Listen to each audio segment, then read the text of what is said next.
Hi, and welcome back for the love of food. What we're making today is we're going to be doing a braised lamb. The recipe calls for lamb shanks, but I am going to be using lamb shoulder today. So what we're going to do is we're going to start off using our cast iron skillet, and we put about 1.5 tablespoons of extra virgin olive oil, and we have salt and peppered our lamb shanks on both sides. What we're going to do is we're going to make sure we have this on medium-high heat. You want to hear that nice sizzle sound? And we're going to brown these for about 3 minutes on each side. And then after we're done with that, we're going to take them out of the pan, and we're going to add our celery, onions, carrots, and garlic to the same pan. Okay, so as you can see, they're sizzling away. It's pretty loud, and we just flip them over. So we'll cook those for another 3 minutes on medium to medium-high heat. And what we're doing is we're searing in the juices. We're searing the outside, keep all that nice flavor inside, and then we will take them out of the pan, and then we'll add our carrots, celery, and onion, and garlic. Alright, so as you can see, we have the lamb shanks out and resting on the side, and we have this pan that we still have, and it has all the flavors from the salt and pepper and the lamb that we cooked in. So what we're going to be adding now is we're going to be adding the 7 cloves of garlic that we minced up.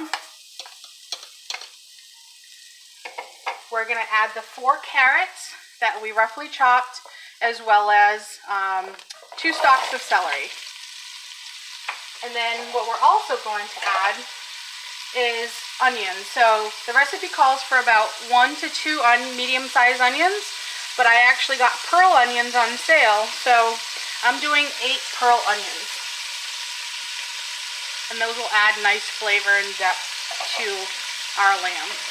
So we're going to cook this off because we don't want to burn the garlic, so we're going to keep this on medium to low heat. We're going to cook this for probably about 5 to 6 minutes, and then we're going to deglaze with our with our red wine. And we're going to use probably a good 3/4 of the bottle. Once we add in the wine, we're also going to add in our chicken stock and our beef stock. So the chicken stock is about a good cup to 1.25 cups. Same thing with the beef. And then we'll add in our potatoes and our lamb, and then we'll stick this in the oven and let it cook for about 2 hours in the oven. And then we'll check on it here. So let this cook for about 5 to 6 minutes. Don't let that garlic burn, so make sure you constantly stir it, and then we'll deglaze it with the wine and the broth. Alright, so that's been cooking for about 5 minutes. We can kind of see the garlic has a really nice caramel color, not burnt. And the pan, you can also see from the bottom, nothing stuck to it, and all those nice juices that we had from the lamb got absorbed and cleared off. So what we're going to add now is we're going to add 3/4 of a bottle of this red wine. I'm using a Malbec.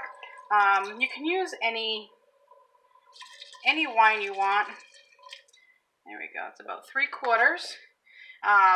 And then we're going to add our beef stock and our chicken stock. And what we're also going to add is a can of crushed tomatoes, or you could use whole tomatoes as well. So we have our tomatoes. We'll add in the stock. We're going to bring this up to a boil. We're going to add our potatoes in. And what I did was I just cut the potatoes kind of almost like in wedges, because we really want to differentiate between what is an onion and what is a potato when serving. So I'm going to go ahead and add the chicken stock and beef stock. I'm going to add in 2 bay leaves. I'm going to add in some rosemary, and then we're going to bring that to a boil. Once it does, then we'll add our lamb back in.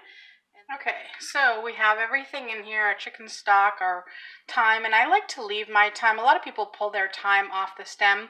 I like to use the stem for more flavor, and then I just kind of fish out the 5 or 6 stems once the thyme leaves have fallen off at the end. So you can see we have our potatoes in there, our carrots, and everything. So now what we're going to do is we're going to add the lamb back in.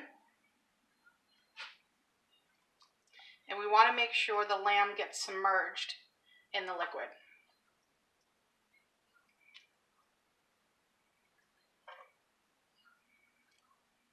Okay. And we'll add in that juice that kind of came out of the lamb as it was sitting. All flavor in there.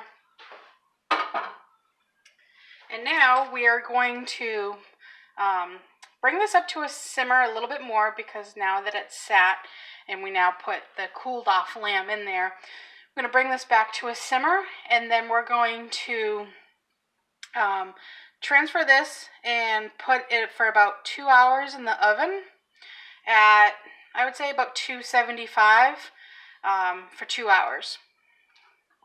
And then take it out, stir it up.